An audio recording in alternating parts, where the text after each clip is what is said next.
Questão número 1. Após uma campanha publicitária, as vendas de um produto frequentemente aumentam e após algum tempo diminuem. Suponha que o número de unidades vendidas diariamente após transcorridos T dias do fim da campanha seja dado por f de t igual a menos 2t² mais 64t. A função é válida para 30 dias. Então é correto afirmar que... Aqui nós temos algumas opções. A função é sempre decrescente. O número de vendas atinge seu valor máximo para t igual a 15. O número de vendas em t igual a 0 é 64. O valor máximo de f é 512 unidades. A função possui um valor máximo, pois A não possui um valor máximo, pois A é menor que zero. Vamos lá então. Em vez de testar cada uma das alternativas, nós vamos fazer uma análise dessa função em relação aos itens de cada alternativa. Então aqui fala que a função é decrescente, fala de valor máximo, de quando t igual a zero, qual é o resultado do valor do A. Então, nós vamos analisar essa função em relação ao valor máximo, mínimo, crescimento, decrescimento, ao coeficiente A, e depois a gente volta para as alternativas. A nossa função é f de t igual a menos 2t² mais 64t. De cara, eu já sei o seguinte. O A é menos 2, o B é 64 e o C é 0. Né? São os coeficientes do t ao quadrado, do t e o termo independente. Toda função quadrática, ela representa uma parábola. O gráfico dela é uma parábola. Então vai ser sempre assim, um sorrisinho feliz ou uma boquinha triste. Né? A gente tem sempre essas duas alternativas aqui. Quando vai ser o primeiro caso? Quando o A for maior que zero. Ela vai ter a concavidade, ou seja, a abertura vai ser para cima. E no segundo caso, quando o A for menor que zero, a abertura vai ser para baixo. Então a gente vai ter uma carinha triste aqui. Consequentemente, aqui eu tenho um valor mínimo e no segundo caso, um valor máximo. No primeiro caso, a função é decrescente e depois crescente. No segundo caso, a função é crescente, sobe, né? E depois desce, é decrescente. Quando que uma função desse tipo aqui vai ser somente crescente ou somente decrescente? Quando tiver algumas restrições para o valor de t. Né? Se o t, por exemplo, lá no enunciado tivesse escrito, olha, o t só vale de 0 a 5. Eu ia olhar para o meu gráfico e verificar de 0 a 5 se ela realmente é crescente ou só decrescente. Nos outros casos, se não houverem restrições para o t ou para o x, que é mais comum, a função sempre vai ser decrescente e depois crescente, ou crescente e depois decrescente. Então, ela sempre desce e sobe, ou sobe e desce. Vamos analisar aqui, então, esse caso específico, o que acontece. A princípio, a minha função é assim. Ó. Aqui eu tenho um plano, né? Vou colocar x, y e t. Então, ela sobe. Sempre vai começar aqui no zero? Não, tá? Só estou colocando aqui para eu ter uma ideia de como é que funciona. Ela sobe e depois desce. Tá? Por que eu sei que ela sobe e depois desce? Porque o A é menor que zero. O A é menos 2. Então, é esse caso aqui. Então, a princípio, ela é crescente, tem um valor máximo.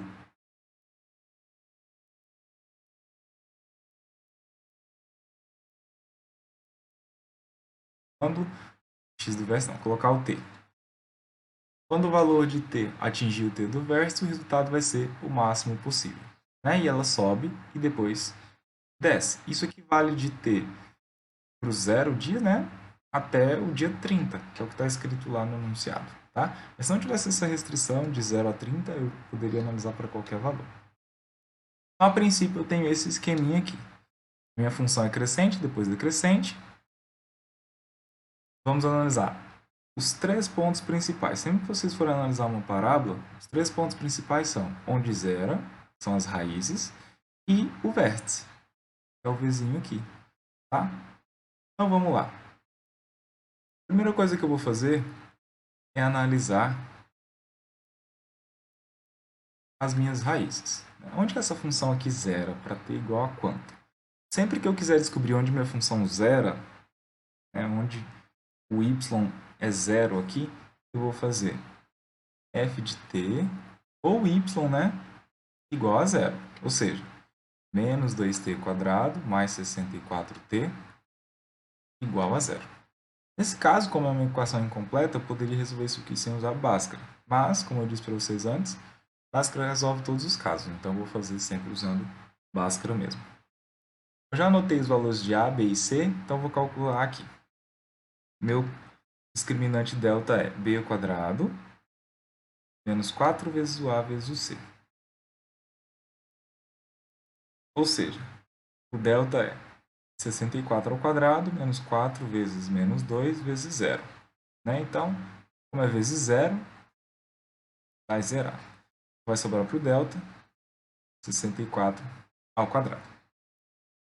O valor de t, então, para zerar a minha função é menos o b, mais ou menos raiz do delta, dividido por 2 vezes o a. Substituindo os valores, eu tenho menos b, menos 64, mais ou menos raiz quadrada de 64 ao quadrado, tudo dividido por 2 vezes o a, que é menos 2. Então, o t é menos 64, mais ou menos. Aqui, olha, raiz quadrada de 64 ao quadrado. Eu vou só cancelar a raiz. 64, tudo dividido por 2 vezes 2, que é 4. Nesse caso aqui vai ficar negativo. Então, eu tenho o seguinte. E o t é menos 64 mais 64 sobre menos 4. Vou colocar t1. Ou t2 é igual a menos 64 menos 64 dividido por menos. Eu tenho. Vou esperar um pouco de espaço aqui. Tem o seguinte. T1 é menos 64 mais 64 dá zero. Então, vai ficar 0 sobre menos 4, que é 0. Ou seja, a minha primeira raiz é 0. A minha segunda raiz é menos 64 menos 64. Dá menos 128, dividido por 4. Eu tenho menos...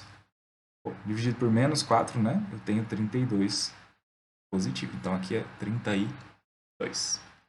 Olhando para o meu gráfico, então, aquele rascunho que eu tinha feito, a situação aqui é a seguinte, ó. O T1 vai ser o zero mesmo, vai zerar aqui nesse ponto, vai subir, como a gente analisou o valor do A, e vai descer lá em T2 igual a 32. Vou colocar os números em vez de colocar T, Vou colocar aqui. T1 que é igual a zero, e aqui, no outro ponto, T2 que é igual a 32. Nossa função é válida por 30 dias, então ela não chega a 32, mas ela só chega aqui perto do zero. O que está faltando analisar aqui, então? Eu sei que minha função ela é crescente depois decrescente, vai ser zero para t igual a t1 igual a zero e t2 igual a 32. Falta eu saber onde que ela vai ser o valor máximo aqui, tá? Qual que é o valor do t do vértice aqui? Eu tenho duas opções. Primeiro, depois de descobrir as raízes, eu posso calcular a média entre as duas. 0 mais 32 e dividir por 2. Exatamente na metade vai ser o t do vértice. A outra opção é usar a expressão que a gente viu na última aula. Eu vou usar essa expressão. Tá? Como é que eu calculo x do vértice ou t do vértice aqui nesse caso? É sempre menos b sobre 2 vezes o a. Então, eu tenho aqui que t do vértice é menos 64, que é o b, dividido por 2 vezes o a, que é menos 2. Eu tenho menos 64, menos 64 sobre menos 4. Isso aqui é vezes 6. Seria o mesmo que se eu tivesse feito T1 mais T2 sobre 2. T0 mais 64 dividido por 2. Opa, 0 mais 32 dividido por 2, que é 16. Tá? Os dois caminhos estão certos. Vou deixar anotado isso aqui. Como é que eu faço para descobrir o y do vértice? Eu vou substituir na minha expressão menos t ao quadrado mais 64t. Eu vou substituir o 16. Então, tem o seguinte. Y do vértice é menos 2 vezes 16 ao quadrado mais 64. Então, eu tenho y do vértice, ou 64t, né? 64 vezes 16. Já estava comendo aqui. Vezes 16. Então, eu tenho o seguinte. O y do vértice é menos 2 vezes 16 ao quadrado, que é 256,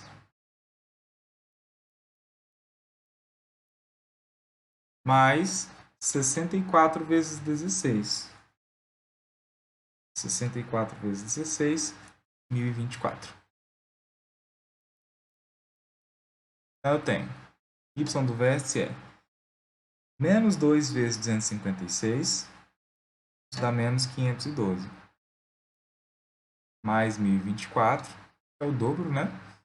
Então, vai sobrar 512. Ou seja, indico, se não, quando t igual a 16, f de t, que é o y do vértice ali, né? É igual a 512. Ou seja, o valor máximo da função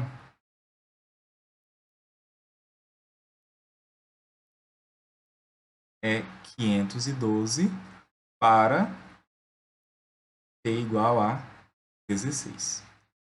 Além disso, nós descobrimos que a função é crescente e decrescente e atinge o valor zero para t igual a zero ou t igual a 32. Foram as observações feitas aqui. Ela zera em t igual a zero e t igual a 32. Ela é crescente e decrescente. Ótimo. Com essas informações aqui, vamos analisar as alternativas então. No item A, fala o seguinte, a função é sempre decrescente. Falso. Nós verificamos que ela é crescente e depois decrescente. No item B, o número de vendas atinge seu valor máximo para t igual a 15. Falso. Nós vimos que aqui é para t igual a 16. O número de vendas em t igual a zero é 64. Para t igual a zero, a função é zero. Nós vimos, se substituir o zero aqui na função, eu vou ter como resposta zero. Então, isso aqui também é D. O valor máximo de f é 512 unidades. Verdadeiro. O valor máximo da função é 512 unidades. Mais ainda, para t igual a 16. O que verificamos. A função f não possui um valor máximo, pois a é menor que zero. E aqui, uma função quadrática sempre tem valor máximo para a menor que zero. Né? Se o a é menor que zero, a parábola é assim, então ela vai ter um valor máximo. Tá? Não tem valor máximo para a maior que zero. Okay? Então aqui, alternativa B.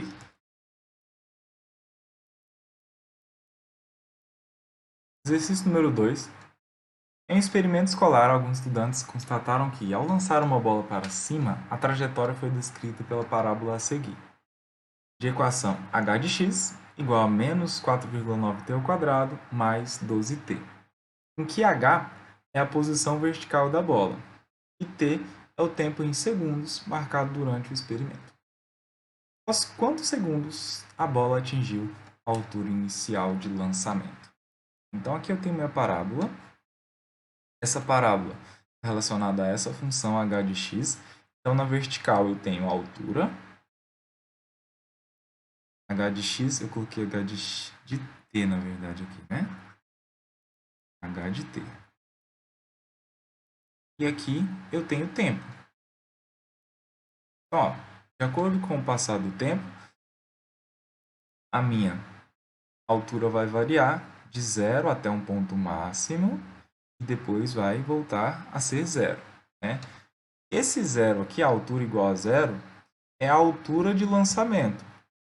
Não necessariamente que estivesse no solo isso aqui, né?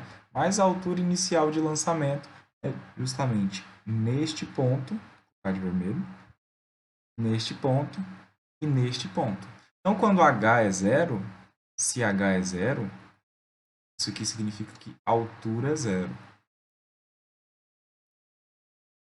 Ou seja, é a altura inicial de lançamento, né? Ela começou de uma altura, subiu e voltou para essa mesma altura. Após quanto tempo isso aqui vai acontecer? Então, o que eu tenho que descobrir é esses valores aqui de t, t1 e t2. O t1 eu já sei que é 0, né?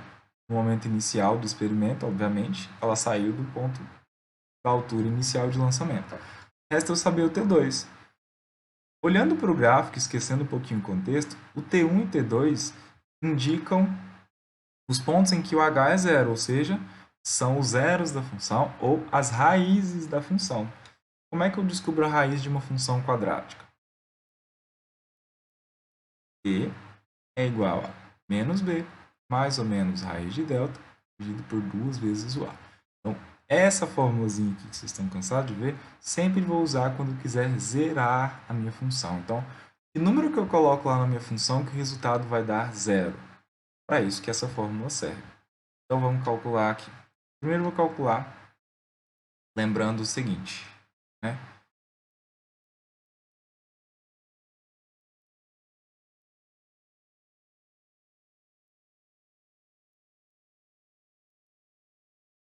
Que a minha função é h de t,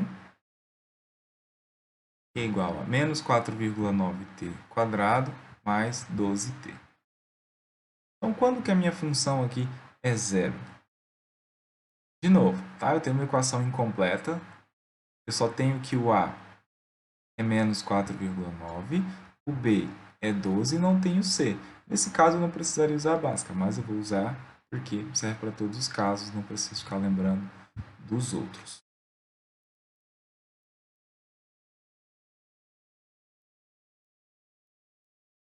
Vamos resolver então.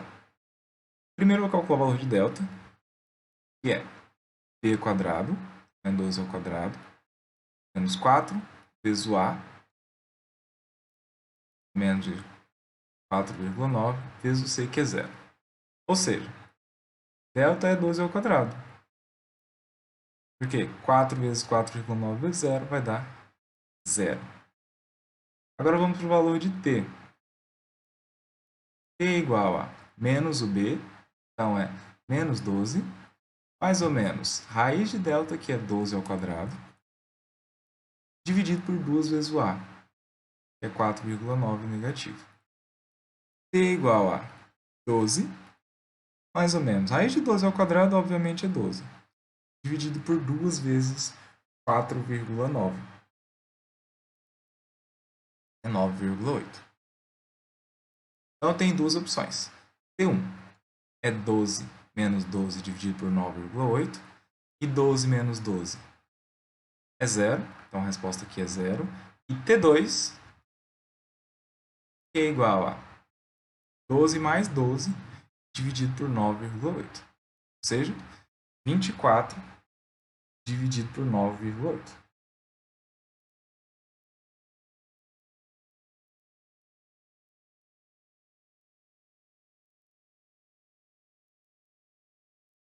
Então, eu tenho aqui T2 é igual a 2,44 ou 45 aproximadamente. Tá? 2,448. Então, aqui, em que instante a altura volta, Em que instante a bola volta para a altura inicial? Então, após 2,45 segundos, esse pontinho aqui, olha, após 2,45 segundos aproximadamente, a bola volta para a posição inicial. Número 3. Um laticínio possui um reservatório abastecido por uma torneira acoplado a um tanque resfriado. O volume em metros cúbicos desse reservatório depende da quantidade inicial de leite no reservatório e do tempo T em horas em que a torneira fica aberta. O reservatório tem a capacidade máxima de 49 metros cúbicos. Inicialmente vazio, o volume de leite no reservatório após T horas da abertura da torneira é dado em função de V de T, aqui V de T de novo, eu confundindo V com T, com X, vou colocar aqui, V de X. É igual a menos x quadrado mais 14x. Qual a quantidade de leite em metros cúbicos no reservatório após 3 horas de abertura da torneira? Esse aqui é um problema de substituição. Não fala de valor máximo, não fala de zero da função, não fala de crescimento, nem decrescimento. Então, eu tenho uma fórmula, que é V de x, ou V de t, mais 14x. E quero descobrir um valor específico utilizando essa fórmula aqui. Inicialmente, o volume é zero, né? Tanto que, se eu substituir o x por zero aqui, realmente eu vou achar t igual a zero. Quantidade de leite em metros cúbicos no relatório após 3 horas da abertura, ou seja, na hora 3. Né? Na hora 3, quanto que é V de 3? Então, após 1 hora, V de 1. Após 2 horas, V de 2. Após 3 horas, V de 3. Então, após 3 horas, qual o volume no reservatório? Então, é menos 3 ao quadrado. E aí, olha, o menos é da fórmula. Então, não fica entre parênteses, senão vai ficar errado. Tá? É menos, quanto que é o x? 3. Então, menos 3 ao quadrado mais 14 vezes 3. Então, V de 3 é igual a menos 3 ao quadrado é 9, mais 14 vezes 3, que é 42. Menos 9, 33 metros cúbicos. Letra C, a nossa solução. É um problema bem simples de usar a fórmula e substituir na expressão. Número 4. Uma empresa observou que a quantidade Q em toneladas de carne que ela exporta em uma semana é dada por Q de x igual a x² mais bx mais c, ou seja, uma função do segundo grau, sendo a, b e c constantes, e x o preço do produto em reais. É o preço do produto e Q a quantidade.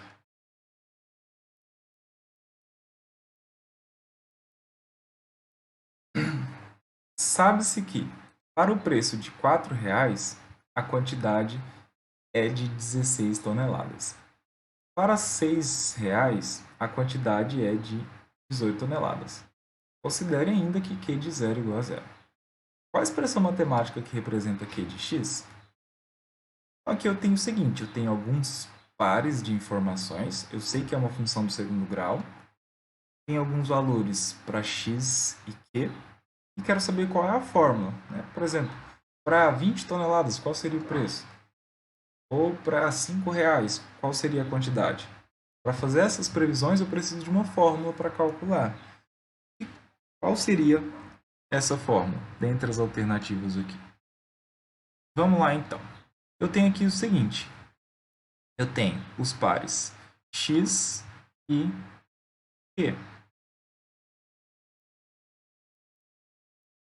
Se o x, no primeiro caso aqui, se o x for 4, se o preço for 4, a quantidade esperada é de 16. Se o x for 6, a quantidade é 18 toneladas. E a última informação é de que o Q de 0 é 0, ou seja, se o x for 0, Q é 0.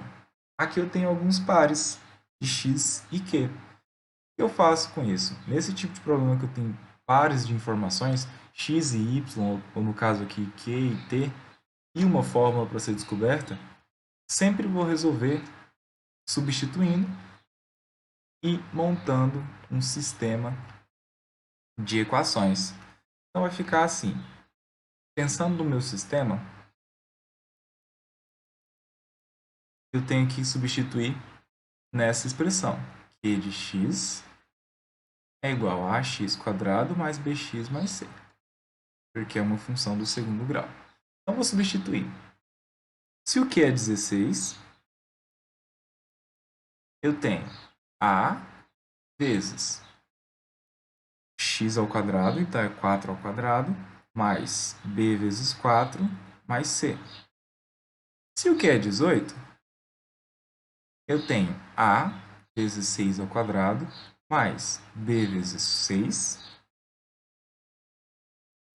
Aqui vai ficar confuso meu b com 6, mas só nesse pedaço aqui. Mais c. E se o Q for 0, eu tenho a vezes 0² mais b vezes 0 mais c. Esse é o sistema de equações aqui. Tem que ser resolvido. Vamos lá então.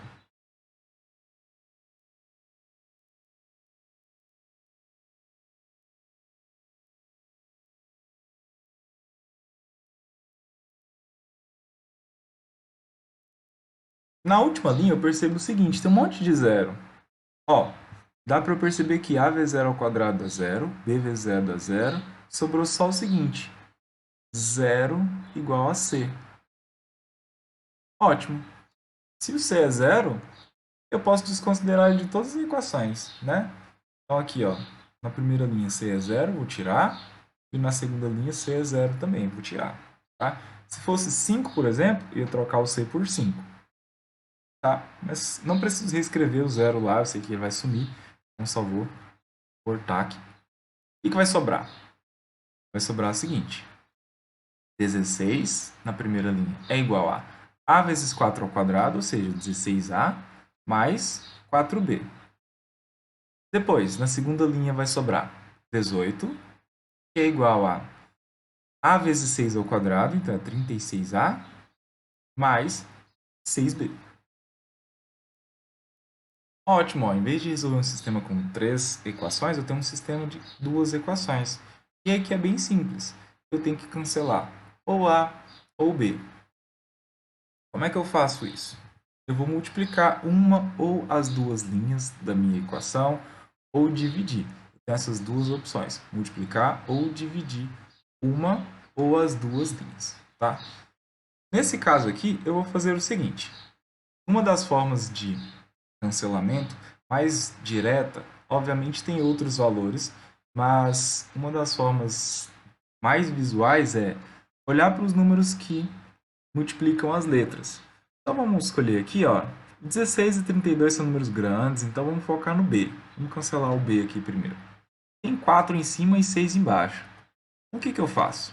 Eu vou multiplicar a linha de cima por 6, que é o número que está embaixo, e vou multiplicar a linha de baixo por 4, que é o número que está em cima. Então, eu vou inverter. Esse número eu vou multiplicar por esse, e esse eu vou multiplicar por esse. Tá? A linha toda, não só esses dois valores. Sempre vai ser assim. Pega o número que está em cima e põe embaixo, pega o número que está embaixo e põe em cima. Por quê? O que vai acontecer se eu fizer essa multiplicação aqui? Eu vou ter outras linhas. Meu sistema vai ficar assim. Se eu multiplicar toda a primeira linha por 6, ficar 16 vezes 6, que é 96, é igual a 16a vezes 6, então vai dar aqui de novo 96a, mais 6 vezes 4, que é 24b. Beleza. Multipliquei toda a primeira linha por 6. Na segunda linha, eu vou multiplicar tudo por 4. Ficar 18 vezes 4, que é 72, igual a 36 vezes 4, que é 144, então vai ficar 144a, mais 6 vezes 4, que é 24b. Então, ó, mas outros números ficaram completamente diferentes Não interessa, eu queria cancelar o b. Então, esse aqui era o meu foco, que o b cancelasse. Tem a mesma quantidade de b em cima e embaixo, e o segredo é, o número que está embaixo eu vou multiplicar pelo de cima, e o número que está em cima eu vou multiplicar pelo de baixo. Simples assim. Dependendo da letra que eu escolher. Vou subtrair uma linha pela outra. Tá? Poderia multiplicar por menos 6 e 4, ou então 4 e menos 6 para depois somar? Sim, tá? Mas eu prefiro multiplicar e depois decidir se eu vou somar ou subtrair. Então aqui agora eu vou subtrair.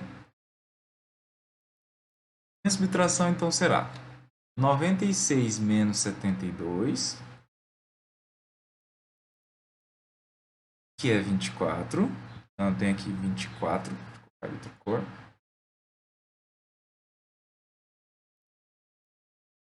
Que é igual a 96 menos 144, 96A menos 144A, né? É menos 48A. E aqui, 24B menos 24B vai cancelar, vai dar zero. Poderia colocar mais zero aqui, mas não é necessário. Resolvendo a última equação aqui, eu tenho então menos 24. Opa, menos 24 não. 24 sobre menos 48 é igual a A.